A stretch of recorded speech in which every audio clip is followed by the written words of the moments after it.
नाज़रीन, अवामी न्यूज़ में ख़बरनि जो सिलसिलो जारी है। हिन वक्त असीं तव्हांखे रावलपिंडी में ख़बर ॾींदा हलूं त रावलपिंडी में मैदान जंग जो ॾेख कुछ ॾींहं अॻु बैरिया टाउन फेज़ 7 में निजी रेस्टोरेंट ते गिराकनि पारां बिल जे मामले तां रेस्टोरेंट जे अमले सां झेड़े ऐं फायरिंग वारा मंज़र सोशल मीडिया ते गिरदिश करण लॻा आहिनि।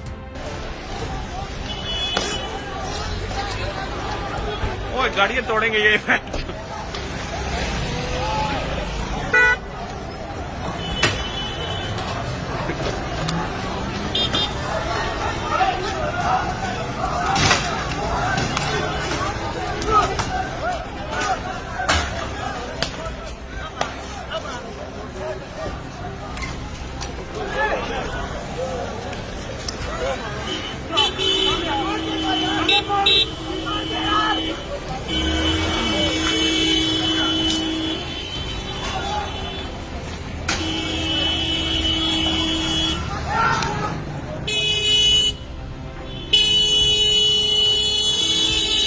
मज़ीद खबरों और तफसीलात के लिए विज़िट करें हमारी वेबसाइट www.awamiNewsHD.com।